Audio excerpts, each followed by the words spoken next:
Hello dear, मैं आप सभी को बताना चाहता हूं कि आप लोग जितने भी एएनएम के स्टूडेंट हैं, जीएनएम के स्टूडेंट हैं, ठीक है, बीएससी नर्सिंग के स्टूडेंट हैं, ओटी असिस्टेंट है, या फिर जो है आप फार्मासिस्ट है, या आप ड्रेसर है, डार्क रूम असिस्टेंट है, ठीक है, यानी बहुत प्रकार के जो है आपके जॉब यहाँ पे निकला है मध्य प्रदेश में। तो जो लोग भी मध्य प्रदेश के हैं, जो लोग भी अगर मध्य प्रदेश में अभी तक अपना रजिस्ट्रेशन रखे हुए हैं पैरामेडिकल के क्षेत्र में, चाहे वो स्टाफ नर्स हो, चाहे वो उनका एएनएम हो, चाहे उनका वो कोई भी चीज़ें हो, अगर उनका रजिस्ट्रेशन अभी तक एमपी में है, फार्मासिस्ट हो, डार्क रूम असिस्टेंट हो, एक्सरे टेक्नीशियन हो, लैब असिस्टेंट हो, तो अगर आपका जो है आप दूसरे स्टेट से हैं या आपका जो है रजिस्ट्रेशन जो है एमपी में है, तो जो है आप लोग को ये फॉर्म जरूर डालना चाहिए। और बहुत ही शानदार इसका क्विक जो है सब काम होता है, समझ गए ना, बहुत फास्ट इसका काम होता है, जो कि एग्ज़ाम डेट वगैरह सब भी दे दिया गया है और एडवर्टाइज आया है, फॉर्म फिल शुरू हो चुका है। तो आप लोग जरूर फॉर्म फिल कीजिए। एएनएम का भाई बहाली है, स्टाफ नर्स का भी बहाली है, ठीक है, तमाम तरीके के जो है लैब असिस्टेंट, ठीक है, dark room assistant, x ray technician, ठीक है, उसके बाद लैब अटेंडेंट, समझ गए, उसके बाद जो है तमाम तरीके के चीज़ आया है, समझ गए। और मैं यहाँ पे सीधा सीधा बताना चाहता हूँ कि एएनएम छोड़ के बाकी जो वैकेंसी है उन सब में जो है बायोलॉजी होना मस्ट है, समझ गए, बायोलॉजी होना बहुत मस्ट होगा। अगर आपके पास बायोलॉजी नहीं है तो फिर जो है आप जो है एग्ज़ाम ए वाला फॉर्म नहीं भर सकते हैं। एक बात ध्यान से दे लीजिए, कुछ पद ही हैं गिने चुने जो कि आपको वहाँ पर बायोलॉजी नहीं, सिर्फ 12th साइंस से मांग रहा है। बाकी तमाम तरीके के पोस्ट में बायोलॉजी जो है 12th में होना चाहिए, ये चीज़ें मांग रहा है, ठीक है। चलिए शुरू करते हैं, ठीक है। यहाँ पे मैं आपको बता दूं, देख सकते हैं यहाँ पे स्पष्ट रूप से लिखा है कि समूह 5 के अंतर्गत स्टाफ नर्स महिला, स्टाफ नर्स का महिला बहुउद्देशीय कार्यकर्ता, एएनएम, सहायक पशु चिकित्सक क्षेत्र के अधिकारी व अन्य समक्ष पदों की सीधी भर्ती हेतु व बैकलॉग, मतलब बैक से भी और डायरेक्ट भी निकाला गया है, 2023 का है, समझ गए। जिसके लिए आपका जो आवेदन तिथि है 15/3 से है, शुरू हो चुका है, ठीक है, और लास्ट कितना है, मात्र 29 दिन तक चलने वाला है। तो जो लोग सोच रहे हैं फॉर्म जरूर डाल लीजिए, ठीक है। और आवेदन पत्र में संशोधन करने की तिथि जो है 15/3 से ही शुरू होगा, और आवेदन पत्र में संशोधन करने की अंतिम तिथि आपको जो है आवेदन की अंतिम तिथि से 4-5 दिनों के बाद तक है, यानी 3-4 तक आप इसमें संशोधन कर सकते हैं, ठीक है। सीधी भर्ती या संविदा पदों पर भर्ती है तो आपके जो है जो 500 रुपये प्रति प्रश्न पत्र आपको लगेंगे, ठीक है। अगर आप जनरल कैटेगरी के हैं, अनरिजर्व कैटेगरी के हैं तो 500 रुपये लगेंगे। अगर आप अनुसूचित जाति, अनुसूचित जनजाति और अन्य पिछड़ा वर्ग और साथ ही समझ गए, उनको 250 रुपये लगेंगे। तो ये हो गया परीक्षा फीस, समझ गए। केवल सीधी भर्ती बैकलॉग हेतु कोई शुल्क नहीं है, ठीक है। तो अगर आप बैकलॉग से अगर फॉर्म डालना चाहते हैं तो समझ गए, उनके लिए कोई शुल्क नहीं है, ठीक है। चलिए अब ये चीज़ें आप लोग समझ गए। चलिए मैं यहाँ पे अब चलता हूँ नेक्स्ट पर। देखिए अब यहाँ पे आपका एग्ज़ाम डेट भी दे दिया गया है। एग्ज़ाम डेट क्या दिया गया है देख लीजिए। देखिए यहाँ पे एग्ज़ाम डेट क्या है, देख लीजिए 17/6 को एग्ज़ाम डेट, छठा महीना में, समझ गए। जून में आपके एग्ज़ाम होंगे, 17 तारीख को यहाँ पे एग्ज़ाम भी दे दिया गया है फॉर्म निकालने के साथ ही, ठीक है। तो जिससे स्टूडेंट अपना फॉर्म भरे और पढ़ाई में लग जाए, ठीक है।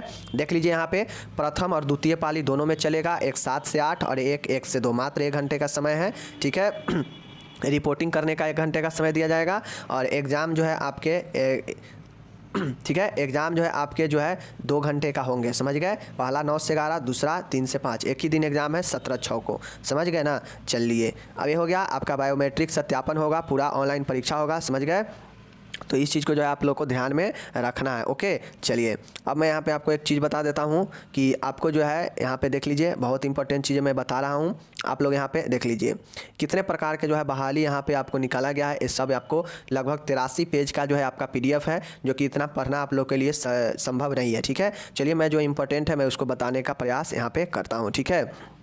तो आप लोग यहाँ पर देख सकते हैं, समझ गए। चलिए तो यहाँ पे आप लोग देख लीजिए, यहाँ पे जो भी नियम होगा वो नियम मध्य प्रदेश के राज्य सरकार के जो भी नियम है उसके अनुसार जो है लागू होगा, ठीक है। आप कहेंगे कि मेरे स्टेट के लागू होगा, तो ऐसा नहीं है, क्योंकि यह मध्य प्रदेश का बहाली है तो मध्य प्रदेश का होगा। और ये जो सारा बहाली है तृतीय श्रेणी के अंतर्गत, यानी ग्रुप C का ये बहाली है, ठीक है। ग्रुप C के अंतर्गत बहाली है, समझ गए, जिसमें अच्छी खासी वेतन होने वाली है, ठीक है। अब देखिए आपके एग्ज़ाम एक प्रश्न पत्र होंगे, आपको जो है कुल 100 अंक का एग्ज़ाम होगा, ठीक है। उसमें से 25 नंबर का आपका जो है हिंदी, इंग्लिश, इंग्लिश, ठीक है, जनरल नॉलेज, ठीक है, और आपका मैथ होगा, साइंस होगा, समझ गए, और आपका रीजनिंग होगा। टोटल मिला के 25 क्वेश्चन होंगे, ठीक है, कंपटीशन लेवल का। और 75 क्वेश्चन होंगे अगर आप स्टाफ नर्स है तो नर्स का सिलेबस रहेगा, अगर आप फार्मासिस्ट है तो फार्मासिस्ट का, ओटी का है तो ओटी का रहेगा। यानी जो भी आप पद पर भरेंगे उस पद से रिलेटेड ट्रेड का जो है 75 नंबर का एग्जाम होगा, समझ गए। तो ये 100 नंबर का एक क्वेश्चन होगा, समझ गए। चलिए अब यहाँ पे मैं आपको एक चीज़ बता देता हूँ, देख लीजिए, आपको ये सब समझना बहुत ज़रूरी होगा, ठीक है। अब जितने भी एग्ज़ाम होंगे ये आपके 12th बेसिस पर होंगे, समझ गए। तो एक चीज़ें समझिए, आयु सीमा कितना है यहाँ पे देख लीजिए। आयु सीमा जो होगा वो 18 से 40 वर्ष की होगी, और बाकी जिनको जो है छूट मिलेगा उनको छूट जरूर मिलेगा। एक गणना आयु का जो है 1 जनवरी 2023 के तक जो है किया जाएगा, ठीक है। चलिए अब मैं यहाँ पर आपको बताता हूँ, यहाँ पर देख लीजिए, यहाँ पे आप लोग देख लीजिए, यहाँ पे स्पष्ट रूप से दिया गया है कि 18 से 40 जो अनरिजर्व होंगे, डायरेक्ट जो आएंगे उनको 18 से 40, बाकी जिनको छूट अगर मिलता है तो उनको छूट मिलते रहेगा, ठीक है। चलिए तो ये तो हो गया। अब मैं यहाँ पे एक चीज़ आपको बता देता हूँ, देख लीजिए, वरना जो है आपको दिक्कत होगा। चलिए मैं एक एक करके बता देता हूँ, क्योंकि बहुत सारा जो है आपका यहाँ पे बहुत लंबा चौड़ा भाषण इसमें दिया गया है, समझ गए। चलिए मैं आपको जो है डायरेक्ट आपको एक चीज़ पर मैं ले चलता हूँ। तो एक चीज़ें आप लोग यहाँ पे देख लीजिए, ये जो है डायरेक्ट जो रिक्वायरमेंट है, देख लीजिए, डायरेक्ट रिक्वायरमेंट से 3054 वैकेंसी है, और बैकलॉग से यानी संविदा पर जो है आपके 1738 वैकेंसी है। कुल वैकेंसी जो है आपके लगभग 4792, इसको 4800 कहिए, ठीक है। टोटल 4800 बहाली है, ओके, समझ गए। चलिए अब यहाँ पे देखिए पदों का विवरण यहाँ पे दिया गया है, कौन से पद में कितना बहाली है, ठीक है। तो देखिए सबसे ज़्यादा जो बहाली है वो है आपका जो है एएनएम में, जो कि 2612 है, एएनएम के सबसे ज़्यादा बहाली है, ठीक है। उसके बाद आपका सबसे ज़्यादा बहाली किस चीज़ का है, उसके बाद सबसे बहाली जो है आपका सहायक पशु चिकित्सा का है, जो कि यहाँ पे 747 पोस्ट है, ठीक है। और उसके बाद जो बहाली है वो सबसे ज़्यादा है फार्मासिस्ट का बहाली है, 554 बहाली है, ठीक है। और उसके बाद जो सबसे ज़्यादा बहाली है वो आता है आपका यहाँ पे क्या चीज़ का, देख सकते हैं, विभिन्न प्रकार के लैब असिस्टेंट लैब का, समझ गए। तो ये जो है आपका 363 है। उसके बाद आता है रेडियोलॉजी में जो बहाली है 174 बहाली है। और उसके बाद जो है आपका आता है स्टाफ नर्स और मेल नर्स का 131 बहाली है, ठीक है। इसमें डायरेक्ट ही भर्ती है 131, और बैकलॉग से 0 बहाली है, समझ गए। तो ये चीज़ समझ लीजिए, स्टाफ नर्स का 131 बहाली है, एएनएम का 2612 है, ठीक है, और फार्मासिस्ट का 554 है, समझ गए। और आपका अन्य जो है, समझ गए। तो इस प्रकार से देख लीजिए आपका तमाम तरीके के बहाली यहाँ पे दिया गया है। पोस्ट कोड यहाँ पे दिया गया है, आप इस पोस्ट कोड में डायरेक्ट जाके इस नोटिफिकेशन में इस पोस्ट कोड के हिसाब से आप लोग जाकर जो है उस चीज़ का विवरण देख सकते हैं, ठीक है। तो यहाँ पे दिया गया है, समझ गए। बाकी 135 बहाली एक चीज़ का और है, जो कि यहाँ पे दिया गया है, जैसे ड्रेसर का, डार्क रूम असिस्टेंट का, अटेंडेंट का, समझ गए। ये सब का बहाली 135 का है, समझ गए। तो बहुत बड़ा बहाली है, और सबके लिए जो है डिप्लोमा सर्टिफिकेट मांगता है। जैसे आप ड्रेसर है तो ड्रेसर का डिप्लोमा, अगर आप डार्क रूम असिस्टेंट है तो डार्क रूम असिस्टेंट का मांगता है 1 साल का, ठीक है। ओटी का है तो ओटी का मांग रहा है, समझ गए। तो विभिन्न प्रकार से आपसे जो है मांगा जाएगा उससे संबंधित, समझ गए। चलिए तो आप लोग को पता है, ये सब मैं बता दिया। अब ये सब बाकी यहाँ पे देखिए कि यहाँ पे जो है आपका दिया गया है, ठीक है। अब बाकी यहाँ पे जो है आप लोग देख लीजिए, टेक्नीशियन, ओटी टेक्नीशियन, ये सब का कहाँ पे मध्य प्रदेश के किस जगह पे कितना बहाली है किस चीज़ का, ये सब यहाँ पे दिया गया है। आप इस पर एक बार खुद से पढ़ सकते हैं, वीडियो में इतना संभव नहीं है बताना, ठीक है। बाकी मैं एक चीज़ बता देता हूँ कि जो लोग बायोलॉजी से हैं उनको ये फॉर्म भरना चाहिए। 12th में खासकर सभी पोस्ट में यहाँ पे बायोलॉजी मांगा जा रहा है, समझ गए। तो बायोलॉजी से जो है आप लोग को, जो लोग बायोलॉजी में हैं तो बायोलॉजी वाले फॉर्म ज़रूर डालेंगे, ठीक। देखिए यहाँ पे स्टाफ नर्स का जो बहाली है यहाँ पे दिया गया है कि सबसे पहले तो आपको जीव विज्ञान होना चाहिए 12th में, ठीक है। 12th में जीव विज्ञान है तो सही है, ठीक है। उसके बाद जो है 3 वर्ष का जो जनरल नर्सिंग होता है जीएनएम, या तो वो डिग्री है, ठीक है, या फिर 4 वर्ष का जो बीएससी नर्सिंग है वो वाला डिग्री है, ठीक है। तभी जो है आप जाके जो है स्टाफ नर्स जो है भर सकते हैं। अगर आपका बायोलॉजी नहीं है 12th में तो फिर आप नहीं भर सकते हैं, समझ गए, क्योंकि स्पष्ट रूप से दिया गया है। और इसका जो सैलरी रहने वाला है वो लगभग आपके स्टार्टिंग सैलरी जो है 40,000 के आसपास होगा, और 91,300 तक जो है आपके मिलेंगे, ठीक है। कुल 77 पद है, इसके बाद कुल 131 पद है ना, उसमें 77 पद जो है यहाँ पे दिया गया है, समझ गए। कहाँ पे देख लीजिए, यहाँ पे इंदौर के लिए, समझ गए। तो ये चीज़ें हैं, बाकी समझ गए। चलिए अब आप लोग यहाँ पे देख लीजिए, बहुत सारा वैकेंसी है, आप लोग को मैं यहाँ पे बताना चाहता हूँ, देख सकते हैं। देख लीजिए उस 77 के अलावा एक स्टाफ नर्स का बहाली यहाँ पे है, ठीक है। यहाँ पे अगर आपके पास जो है बीएससी नर्सिंग अथवा जनरल नर्सिंग है तो जो है आप इसको फॉर्म डाल सकते हैं। यानी इस 52 पर जो है यहाँ पे कोई जो है आपका बायोलॉजी नहीं कहा है, समझ गए ना। तो बायोलॉजी नहीं कहा है तो अगर आपके पास जनरल नर्सिंग का कोर्स है, प्रशिक्षित है जीएनएम का, और साथ में नर्सिंग काउंसिल में आपका पंजीयन है, ठीक है, तो जो है आप इसमें फॉर्म डाल सकते हैं, ठीक है। तो ये जो चीज़ें हैं आपका समझ गए कहाँ के लिए है, देख सकते हैं कमला नेहरू चिकित्सालय भोपाल के लिए है, और कुल 52 पद पर जो है स्टाफ नर्स का ये बहाली है। 77 वहाँ था, 52 यहाँ पे है, ठीक है। इस चीज़ को समझ गए।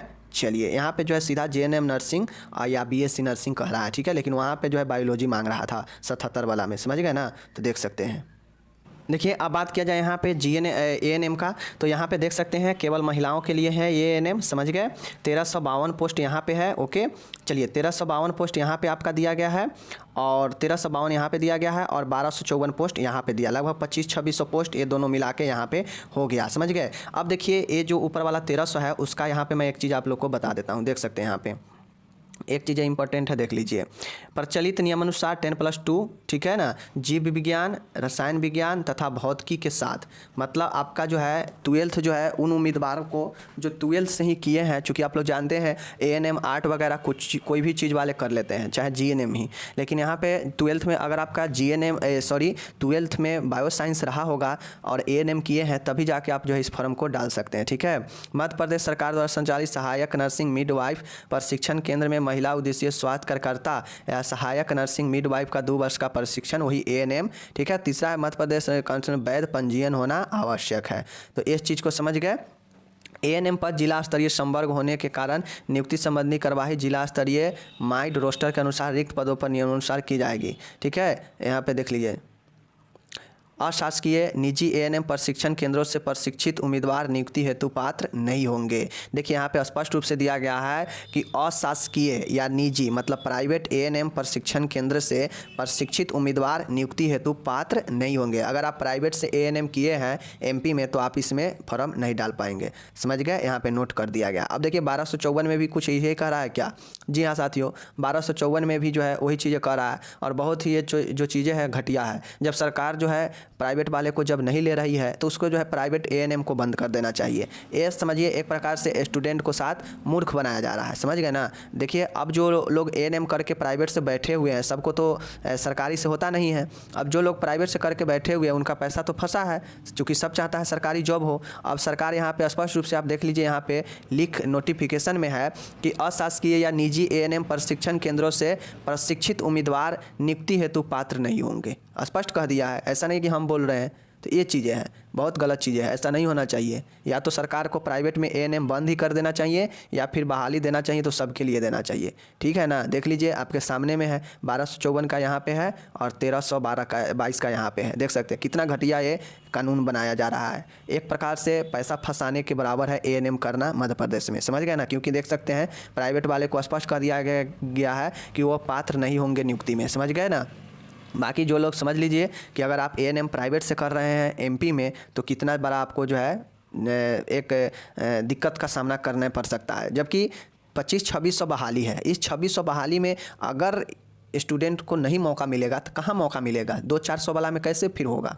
ये चीज़ें होता है। बाकी मिलेंगे अगले वीडियो में, मैं बता दिया। देख सकते हैं एएनएम का क्या चाहिए, और ऊपर से बायोलॉजी है तो ही जो है आप फॉर्म भर सकते हैं, 12th में बायोलॉजी है तो। और दूसरी बात, अगर आप प्राइवेट से एएनएम किए हैं तो आपको जॉब नहीं होगा, ठीक है। धन्यवाद।